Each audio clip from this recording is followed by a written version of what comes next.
Hi friends, and welcome to my channel, and welcome because we have made it to the last part in the 6-part series. This is part 6, and so if you are brand new to me, thank you for stumbling upon my channel. I hope that you will stay and stick around. But I have been doing a series about how to begin your first garden. So this is video number 6 of 6. So if you have missed it, then definitely go back and watch parts 1 through 5 in order so that you can be well on your way to having your first garden. So I wanted to say congratulations to you if you have been going with me from video 1 all the way up to video 6. That means that you are committed, you are ready to put your hands in the dirt and get down to your first garden. I hope that this series has been extremely helpful for you. If you're brand new to me, my story is just simply this, is that 4 years ago, I had never put my hands in dirt. I came from a very corporate executive career, moved to the country, and started gardening in 2020 of April. And that was the first time I had put my hands in dirt. I knew nothing about gardening, but now 4 years later, I have thriving gardens in the back of my house, in this high tunnel, and even outside in the summertime. And so I know that if I can garden, you can too. And this series was designed for the absolute beginner. You don't have to be a beginner to watch this content, obviously, but if you have landed here and you have never put your hands in dirt, I want you to feel safe, I want you to feel seen, and I want you to feel heard. If you have any questions at all, please put them in the boxes below. I want to make sure that I help you get what you need to be on your way to your first garden. So in parts 1 through 5, we covered a lot of material, and I tried to do it in a way that was comprehensive, thorough, and in order. So it's important that you kind of go from step 1 all the way to step 6. So in this video today, we're going to talk about the actual part we've been waiting for, which is to put the food in the ground, right? Put the plants in the ground so that we can reap an abundant harvest. So on this video, I'm going to talk about planting. I'm going to talk about watering. I'm going to talk about fertilization, and also like just the overall maintenance. Once you put your stuff in the ground, what is your job as a gardener? Let's first start with just getting the plants in the ground. And let's take this in 2 parts. Let's talk about planting seeds as well as planting a transplant, whether you have grown it from seed yourself or whether you went to like a big box store or your local nursery and you bought a plant that's already ready to go in the ground. Let's start there and let's talk about how do you put that plant in the ground. Okay, at the time of this video, I don't necessarily have a plant that's ready to go in the ground. So I'm going to show you as much as I can from possible demonstration. So let's, this is a plant that I started from seed. You can see that it's growing, right? But it's not yet quite ready to get into the ground because it's still kind of small. Now I could put it in the ground, but I just choose not to until it gets a little bit more established, especially because when I'm shooting this video, this is in the middle of the fall/winter, okay? Yes, I have on a short sleeve shirt because today it's actually like 60 degrees and I'm in my tunnel, which is even hotter. So all the sides are down, so it's kind of toasty in here. So that's why I had to change clothes and put on a short sleeve shirt. But you can see this plant here. But basically what I want to demonstrate, when you plant a plant in the ground, I want to make it as simple as possible because, again, I did not know this because I had never planted before. You want to dig a hole that's kind of the size of your root ball, right? So that just means the bottom of the plant. So you can see the size of this cup is a 2.5 inch cup, or 2.5 inch cup, right? So I'm not gonna do a big old hole that can fit the size of a tree, right? I'm going to do a hole that's going to fit like maybe the base of this plant. Then I am going to plant the plant in there up to what we call the root level. That means right where you see the plant right here, where it is poking out, you're going to plant it up into that point, right? So you don't want to have what I call the shoulders exposed. You want to have it covered up into that part right there. So if I were to take this out, which it's a little fragile, so let me not do that. But basically, you're going to plant up into that part right there. So just the way it looks in the cup is the way it should look in the ground. You want to make sure, again, that you don't plant it so deep that this part is covered if you already have a plant. Why? Because it's going to suffocate. It needs to be able to breathe, right? All of the roots are going to form underground. You want it to be able to have the spacing to develop the roots, but you don't want to cover up, any of the part that's the flower or the leaf or things like that. So that's how you would do a plant that's already established. Just dig a hole around the size of the base of the plant, put the plant in there, cover it back up with dirt up until what I call like the shoulder part, you know, to where your plant is still there. And then obviously you're going to water it in. We're going to talk about watering as well. So that's kind of how you do a transplant. It's pretty simple and easy. Don't overthink it. Just put a hole, put the plant in there and cover it up so that it's not exposed. That's what you want to do, and just leave this part out. If you have questions about that, then go ahead and put them down below. When it comes to planting a seed, obviously a seed is just that. It's going to be a seed, and so you're not going to have an established plant. Here is the rule of thumb when you are planting your seeds. You want to make sure that you're planting your seeds only as deep as it is wide. You want to plant as deep as it is wide. You want to also look on the back of your seed packet. It will tell you what is the depth to plant your seed.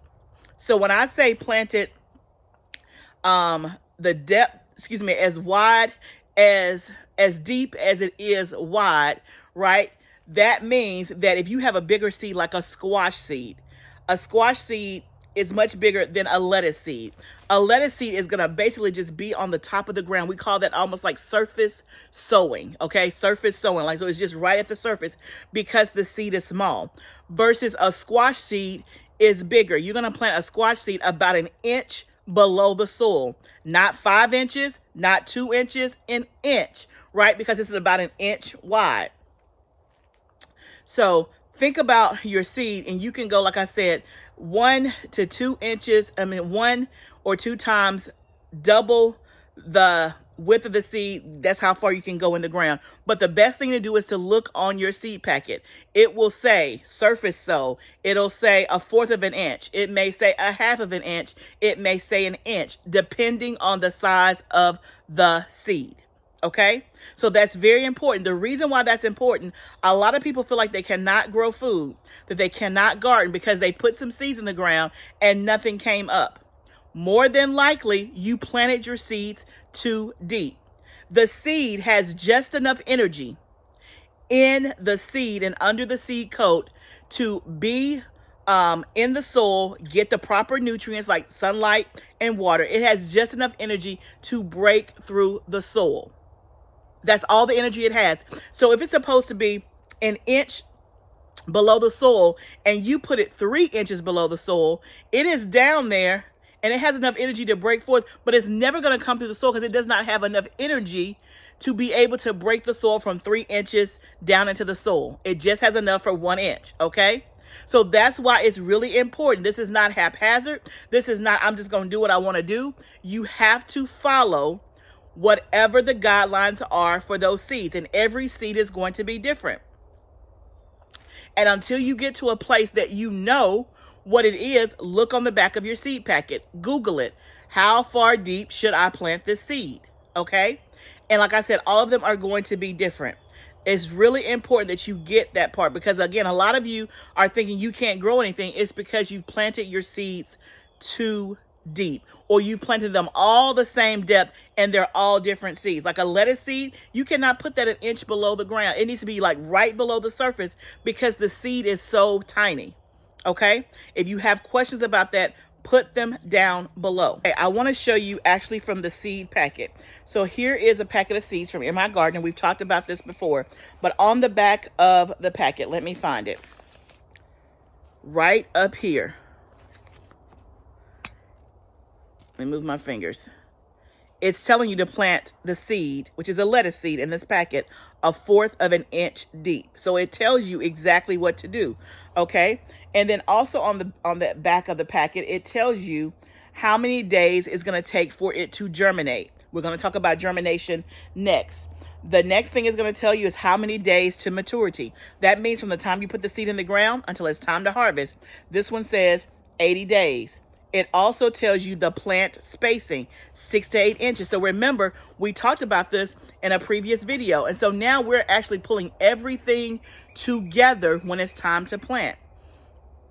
Right? So if I'm planting this lettuce seed, I am planting it 1/4 of an inch deep. Like, y'all, that's nothing. Now, when I first started gardening, there was a It's not called a ruler. I will try to remember. I don't remember what it's called, but it for lack of a better term, it's like a ruler. It has markings on it, and you can put it in the ground to figure out what is 1/4 of an inch, half an inch, or an inch deep. I did that religiously when I first started gardening, because in my mind, I'm like, okay, is that really 1/4 of an inch? Like, I was just trying to be extra careful, and I used that for at least the first 2 years when I was gardening religiously. I don't do it anymore because I've been gardening and I can eyeball and I can guess and I know how deep to plant it and all of that good stuff. But when you're first starting out, if it makes you feel more comfortable to get a ruler, then you do that, right? Make sure that you follow that. Now, it's also talking about seed spacing. So again, if we were to plant this packet of lettuce seeds because we want lettuce for our fall or winter harvest, we're going to take the lettuce seed, right? This seed is so tiny. I don't even know if it'll show. Yeah, you can see it there. It is so tiny. So I'm going to put it 1/4 of an inch into the soil, and I'm going to space it 6 to 8 inches apart. Now, because these lettuce seeds are so tiny, it can be difficult sometimes to pick up one individual seed. Now, some people have put the seeds in a jar, wet the end of a toothpick, and they'll take a toothpick and do it. I've never done it that way just because I haven't. But if you want to do it that way, you can. Or you can do what we call broadcast sow. You would not do this for squash seeds. You would do this for like lettuce seeds and carrot seeds and maybe kale seeds that are really tiny.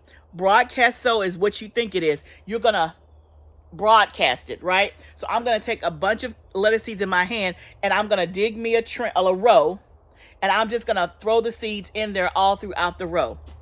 That is an option. If you do that, it is going to be what we call baby lettuce or baby kale or baby spinach, like any of those small seeds, which means it's not going to grow into a big full head. You're not going to harvest it as a head of lettuce. You're going to harvest it as individual leaves of lettuce, and you're going to cut it and it's going to come back again. Okay. So that is an option for little tiny seeds. But again, don't get into the particulars of that. Just plant the seed the way the packet says, okay? So that's what you want to do. The next thing that you have to do is you have to water.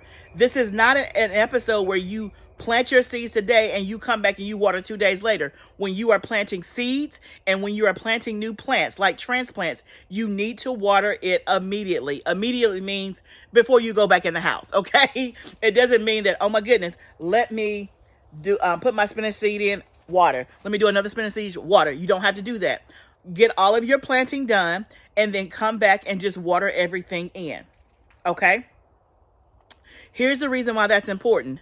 When you are doing seeds, especially, not necessarily transplants, but when you are doing seeds, the seed has to stay moist in order to germinate. Germinate just means the seed is going to break forth out of the seed coating, and you're going to start to see a little piece of green, right? That, oh my goodness, I have something growing. That moment right there, that's called germination. Okay. So when you're watering, the seed has to stay moist. And so a good rule of thumb, when you are doing seeds in your garden, not a transplant, but seeds, you want to make sure that you're checking the moisture level every single day and make sure that it is moist. If it is not moist, you're going to need to rewater. Now, in the fall and the winter, like it is now, that might not be as much of an issue daily. I would check it daily, but I may not have to water daily just because the temperatures are not as high. But in the summertime, if you are doing this and it's 90 degrees outside, you're going to need to check that every day and make sure that it's moist, because if the seed dries out, it is not going to germinate. Okay. The seed has to have moisture, water, sunlight in order to germinate, break through, and for it to grow. Okay. Now, if you're doing a transplant, you want to make sure that you water it into the ground, right? So that it can kind of be comfortable in its new home and it can get established and start to grow roots. Okay. So don't just put it in the ground and walk off and not water. You have to water it in and let it get, oh, this is my new home, and start to settle in, and the roots and stuff will start to develop and grow in that new space. Okay.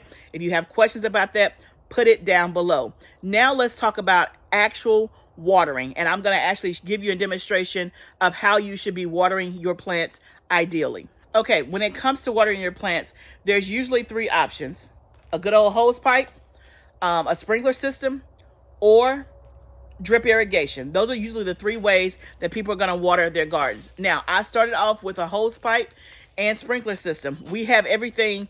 I would say 95% of all of our gardening spaces are on drip. The only places that are not on drip are the beds behind my house, and then these two metal containers there off to the side. Those are not on drip. And then of course anything that's in a pot or a container along the side of my beds, like my lemon balm and herbs and things like that, that's not on drip. But all the beds are on drip. All of this is on drip.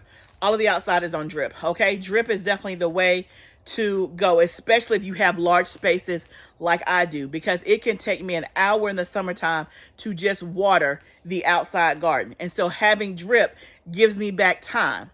But most people are going to start off with a hose pipe. Now, here's what I recommend after 4 years is a stainless steel hose pipe. If you're doing a lot of watering, a lot of pulling, a lot of that. We have gone through so many hose pipes. I probably go through at least 2 hose pipes a year. So if you do the math, right, that is at least 8 hose pipes, at least, right? Because we're doing a lot of, this tunnel is 100 feet. So I'm doing a lot of pulling to get it to the end before the stuff was on drip, right? A lot of pulling, a lot of pressure, just using it all the time.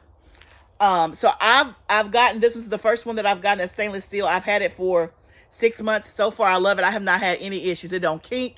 It hasn't broken. So, and it's not any more expensive than another one. So definitely, if you are buying one, try the stainless steel. I highly recommend it. It's in my Amazon shop as well. Now, let's talk about when you're actually watering. And remember, this is ideal. That means if you can't do it this way, it's okay. Just get your plants some water. Ideally, you want to water at the base of your plants. Ideally, you do not want to water the leaves of your plants, okay? You want to water at the base or at the root of your plants. That is ideal. The reason why I'm emphasizing ideal is because sometimes I know that we're not set up in the ideal situation. Meaning, if you're using a sprinkler system, when you first plant your stuff, the sprinkler system will work good, right? Because there's nothing there, or it's very, very short. So it's going to get the base. But as your plants continue to grow, the sprinkler system is going to start more watering your leaves. And of course, the water will drip into the roots, but it's going to be watering your leaves more than it is the base of the plant. The reason why that's important is because wet plants can carry disease or fungus, especially in the summertime. If your leaves are wet, they are more prone to aphids and fungal diseases and things like that. I realize that that may not be an option if you are using a sprinkler system and that's all you have. I have used a sprinkler system before. Been there, done that. Did I still have food? Yes, I still have food. But ideally, it's better for the plants to be watered at the root and not the leaves. That is the ideal way to do it. So if you have a hose pipe and you're doing it manually, just focus your water at the base of your plants and not at the leaves. If you have to use a sprinkler system, then do what you have to do until you can do something different. If you want to invest in drip irrigation, then absolutely do that. And again, at drip irrigation, it's going to water it at the base level, which is why one of the reasons why drip irrigation is ideal. Okay. So this hose pipe is in the Amazon shop. Our drip irrigation, I think that we bought, is in our Amazon shop. If you want ideas and stuff of what, if you want to know what we're using, it's also in my Amazon shop as well. Let me know if you have questions on the watering. So you want to water your plants to make sure that they are moist. Remember that some plants require more water than others, especially sometimes if you're doing like a lot of herbs. So for example, I have eucalyptus in my greenhouse. My eucalyptus is very drought tolerant. It does not have to have a lot of water. It can go weeks without water. Okay. So even though it's in a container and I have other plants there, when I am watering by hand, I make sure that I don't soak it like I'm doing everything else. Okay. So you have to, again, know your plants. Most of the things, though, are going to require the same amount of water and moisture. Make sure that you're not underwatering and that you're not overwatering. That's hard to tell in the beginning. But a way to do it is just do what we call the knuckle test. You can go down into the soil up to your first knuckle And if it's moist, then it's good. If it's dry, it's not. Give it some water. That's a good way to tell whether or not your plants have moisture. Okay, so you're going to put the plants in the ground. You're going to make sure they're watered. And then from a maintenance standpoint, you're going to make sure that they get the water that they need. If they're outside and it's not raining, then you got to water, right? If the rain is raining profusely, then obviously you wouldn't overhead or manually water. So next, let's talk about plant nutrients or fertilization. I'm not going to spend a lot of time on this because we talked about this, I think, in video 4 or 5, and I told you the basics that you need to get when it comes to feeding your soil in terms of fertilization. So go back and watch that video, and I went over some specific products. But my point here is that make sure that you're feeding your plants. Don't just put your plants in the ground and for the whole summer season, spring season, or whatever, they get no food. They need food in order to grow abundantly. Will you still have food? Yes, but you won't have abundance if you're not feeding your plants. And that brings me to my next point, which is I highly encourage, if you are a new gardener, get in the habit of doing a soil test. I use my soil test. I think it's mysoiltest.com. You can buy it from there directly, or you can get it from Amazon. It's in our Amazon shop. So again, just peruse my Amazon shop and you can just load up your cart and you want to use the exact same thing that I'm using. But I highly encourage you doing a soil test. So that way you know exactly what your soil needs. Okay? Because many people ask me, well, Barbara, what do you use? I get that question all the time. Well, what are you using?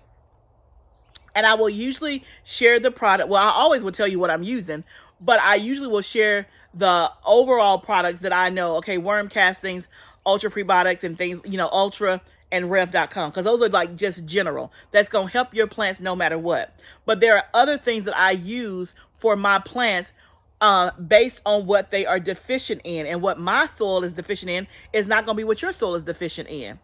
So that's why it is important to do a soil test. Okay, it's very easy to do. It walks you through how to do it on the website, on the back of the box. But I highly encourage, before you do your first garden, is to purchase a soil test kit and let it tell you what it's deficient in. So that way you're not just fertilizing to be fertilizing, but you're fertilizing with a purpose. For example, if you know that your soil is very deficient in nitrogen, then you're going to be wondering, like, why is my stuff not green? Why is it not growing? I don't understand why my onions are not bulbing up. It's because you may be deficient in a certain thing, and you're just doing a general all-purpose that has small or trace amounts of the things that you actually need. You may need to boost it up and get higher amounts of a certain thing, but you're not going to know that by listening to YouTube and what somebody else is using. You're going to know that by knowing your soil and treating your soil. Okay, so I cannot stress the importance of that enough.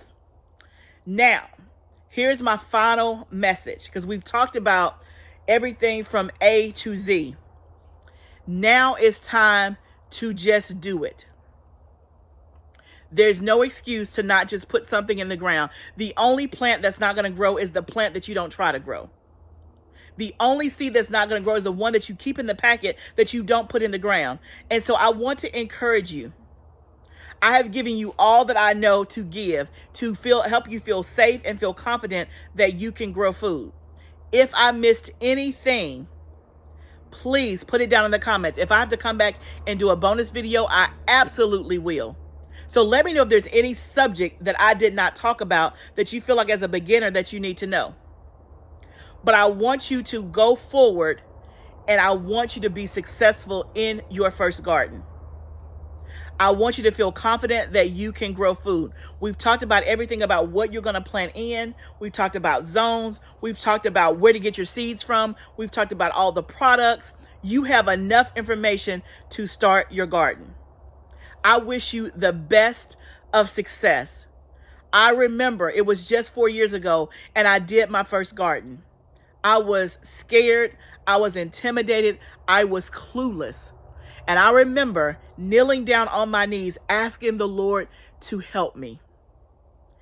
And oh my goodness, He has done more. He has done more than I even asked for. Because 4 years later, I have thriving gardens, and I am here on YouTube, able to share my story to hopefully inspire and encourage you to do the exact same thing. Always remember, gardening is a journey. You're going to learn something new every day when you go out to your garden. You're going to learn something new every season. It is a journey, but let's grow together. I hope I see you next time, friend. Good luck and Godspeed, and God bless you on your gardens.